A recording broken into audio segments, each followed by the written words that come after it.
Hi friends, ഞാൻ ആര്യ. നിങ്ങൾക്ക് gardening ഇഷ്ടമാണെങ്കിൽ ആര്യാസ് ഫാമിലി തോട്ട്സ് എന്ന എൻ്റെ ഈ ചാനൽ സബ്സ്ക്രൈബ് ചെയ്യാം. നമ്മൾ കുറച്ചധികം ദിവസമായി കേട്ടോ വീഡിയോസൊക്കെ ഇട്ടിട്ട് കുറച്ച് പേഴ്സണലായിട്ട് തിരക്കുകളും കാര്യങ്ങളൊക്കെ ആയിരുന്നതുകൊണ്ടായിരുന്നു. ഇന്നിപ്പോൾ നമുക്കൊരു പുതിയ വീഡിയോ ആയിട്ടാണ് വന്നിരിക്കുന്നത്. എല്ലാവർക്കും സുഖമാണെന്ന് വിശ്വസിക്കുന്നുണ്ട് കേട്ടോ. അപ്പോൾ നമുക്കറിയാം, ഇലച്ചെടികളെന്ന് വെച്ചാൽ ചിലത് പൂച്ചെടികളേക്കാൾ ഭംഗിയുള്ള കുറച്ച് ഇലച്ചെടികളൊക്കെ ഉണ്ട്. നമുക്ക് ഓക്സാലിസ് ട്രയാങ്കുലൈസ് എന്നൊക്കെ പറയാം. നമ്മുടെ ബട്ടർഫ്ലൈ ചെടിയൊക്കെ നമുക്കറിയാം, പൂക്കളേക്കാൾ നല്ല ഭംഗിയുള്ള ചെടികളാണ് ഇൻഡോറായിട്ട് ഔട്ട്ഡോറായിട്ടൊക്കെ നട്ടു വളർത്തുന്നുണ്ട്. അതുപോലെ തന്നെ ഇന്ന് നമുക്ക് ട്രയാങ്കുലാരിസ് അല്ലെങ്കിൽ ഫൈക്കസ് ട്രയാങ്കുലാരിസ് എന്നൊക്കെ അറിയപ്പെടുന്ന ഈ ഒരു വെരിഗേറ്റഡ് രീതിയിലുള്ള ഈ ഒരു ചെടിയെ പറ്റി കുറച്ച് കാര്യങ്ങൾ അറിയാം കേട്ടോ. നല്ല ഭംഗിയുള്ളൊരു ചെടിയാണ്. സത്യത്തിൽ പറഞ്ഞാൽ ഒരു ലോ കെയർ പ്ലാന്റ് ആണ്. പക്ഷേ കുറേ അധികം പേരും ഇത് നട്ട് വളർത്തിയിട്ട് പരാജയപ്പെട്ട് അല്ലെങ്കിൽ നശിച്ചു പോകുന്നു എന്നുള്ള പരാതി പറയുന്ന ഒരു പ്ലാന്റ് ആണ്. ഇതിൽ കുറച്ച് കാര്യങ്ങളൊന്ന് ശ്രദ്ധിച്ചാൽ മതി കേട്ടോ. സത്യം പറയുന്നത് ലോ കെയർ പ്ലാന്റ് തന്നെയാണ്. അധികമായിട്ട് നമ്മൾ കെയർ ചെയ്യേണ്ട ആവശ്യമൊന്നുമില്ല. പക്ഷേ ശ്രദ്ധിക്കേണ്ട കുറച്ച് കാര്യങ്ങളെന്ന് വെച്ചാൽ വെള്ളം അധികം ആവരുത് കേട്ടോ. നമ്മൾ മഴയൊക്കെ ഉള്ള സമയത്ത് ഡയറക്റ്റായിട്ട് മഴവെള്ളമൊക്കെ വീഴുന്ന സമയം ഒക്കെ ആണെന്നുണ്ടെങ്കിൽ ലീഫ് ഷെഡിങ് അല്ലെങ്കിൽ പെട്ടെന്ന് ഇലകൾ കൊഴിഞ്ഞു പോയിട്ട് കമ്പുകൾ മാത്രമായിട്ട് നിൽക്കും. അങ്ങനെ നിന്നാൽ പോലും നമ്മളിതിനെ അങ്ങ് എടുത്ത് കളയരുത് കേട്ടോ. അതായത് നമ്മളതിനെ പുഴുതെടുത്ത് കളയരുത്. പെട്ടെന്ന് ഈ ഒരു കാലാവസ്ഥ ഒരു ഭയങ്കരമായിട്ടുള്ള ഒരു വെള്ളത്തിൻ്റെ ആ ഒരു ഈർപ്പമൊക്കെ അതിൻ്റെ മണ്ണിൽ നിന്ന് മാറിക്കഴിയുമ്പോഴേക്കും വീണ്ടും പുതുതായിട്ട് തളർത്ത് വരുന്ന ചെടികളുണ്ട്. ചിലതാണെങ്കിൽ ഭയങ്കരമായിട്ട് വെള്ളത്തിൻ്റെയൊക്കെ പ്രശ്നം ഉണ്ടെന്നുണ്ടെങ്കിൽ നശിച്ചു പോവുകയും ചെയ്യും കേട്ടോ. അങ്ങനെ ഈ വെള്ളത്തിൻ്റെ ഒരു പ്രശ്നം മാത്രമേ ഉള്ളൂ. പിന്നെ ഓവറായിട്ടുള്ള സൺലൈറ്റും പ്രശ്നമാണ്. ഒരു നല്ല ഡയറക്റ്റായിട്ട് അല്ലെങ്കിൽ ബ്രൈറ്റ് ആയിട്ടുള്ള സൺലൈറ്റ് ഇൻഡയറക്റ്റായിട്ട് കിട്ടുന്ന ഇഷ്ടമുള്ളൊരു ചെടിയാണ്.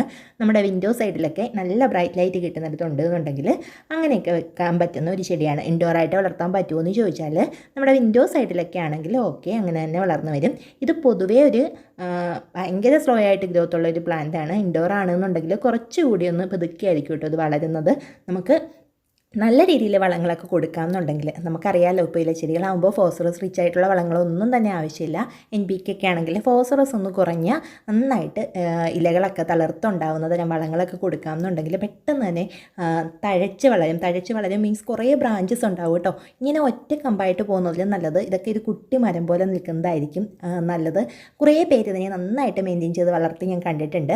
അപ്പോൾ ഇതിനെ നമ്മൾ പോട്ടിലൊക്കെ ആണെന്നുണ്ടെങ്കിൽ അത്യാവശ്യം നല്ല വലിപ്പമുള്ളൊരു പോട്ട് എടുക്കാമെന്നുണ്ടെങ്കിൽ ഇതിനെ നല്ല രീതിയിൽ വേരോടിയിട്ട് നന്നായിട്ട് തളർത്ത് വളർന്നു വരും. അപ്പോൾ കുറേ ബ്രാഞ്ചസ് ഉണ്ടാകാൻ വേണ്ടിയിട്ട് നമുക്ക് ഈ പുതിയ ബ്രാഞ്ചസ് വരുന്നിടത്ത് ഒരു 45 ഡിഗ്രി ചരിച്ച് കൊടുത്തിട്ട് നല്ല ഷാർപ്പായിട്ടുള്ള ഏതെങ്കിലും നൈഫോ എന്തെങ്കിലും സാധനം വെച്ചിട്ട് നമുക്കിതൊന്ന് കട്ട് ചെയ്ത് കൊടുക്കാം കേട്ടോ. അങ്ങനെ കട്ട് ചെയ്ത് കൊടുക്കുമ്പോൾ നമുക്കറിയാമല്ലോ, എല്ലാ ചെടികളും കട്ട് ചെയ്യുമ്പോൾ ഇതിൻ്റെ രണ്ട് സൈഡിൽ നിന്ന് ഗ്രോത്ത് വരികയും പെട്ടെന്ന് ചെടി ബുഷാവുകയും ചെയ്യും.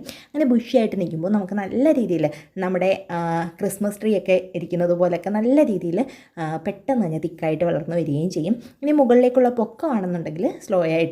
ഒരുപാട് പെട്ടെന്ന് അങ്ങ് പൊക്കം വെച്ച് പോകുന്ന ചെടിയൊന്നുമില്ല. അതുകൊണ്ട് തന്നെ നമുക്ക് ഇൻഡോറായിട്ട് വളർത്തി വെക്കാവുന്ന ഒരു ചെടിയാണ് കേട്ടോ.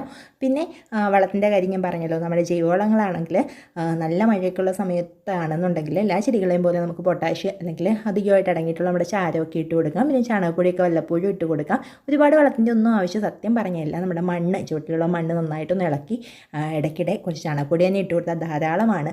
ഡയറക്റ്റായിട്ട് സൺലൈറ്റ് തട്ടുന്ന സ്ഥലത്താണെന്നുണ്ടെങ്കിൽ ഇതിൻ്റെ ഇലകളൊക്കെ ബേണായിട്ട് ഇലകളുടെ അറ്റം കരിഞ്ഞു പോകുന്നത് നമുക്ക് കാണാനായിട്ട് പറ്റും. അപ്പോൾ അതൊന്നും ഇല്ലാതെ ഇൻഡയറക്റ്റ് ലൈറ്റ് കിട്ടുന്ന ഒരു സ്ഥലത്തേക്ക് ഒന്ന് മാറ്റി വെച്ചിട്ട് ഇതുപോലെ കെയർ ചെയ്ത് കൊടുക്കാമെന്നുണ്ടെങ്കിൽ ഇതുപോലെ സൂപ്പറായിട്ട് നമുക്ക് വളർത്താൻ പറ്റുന്ന മറ്റൊരു ഇലച്ചെടി ഇല്ല എന്ന് പറയാം കേട്ടോ. നമുക്ക് ഇൻഡോറായിട്ടൊക്കെ വളർത്തിയാൽ ഒരു പ്ലാസ്റ്റിക് ചെടി പോലെ നല്ല ഭംഗിയിൽ നിൽക്കും. നല്ല ഷൈനിങ് ആയിട്ടുള്ള ലീഫൊക്കെയാണ് അതിൻ്റെ പ്രത്യേകത.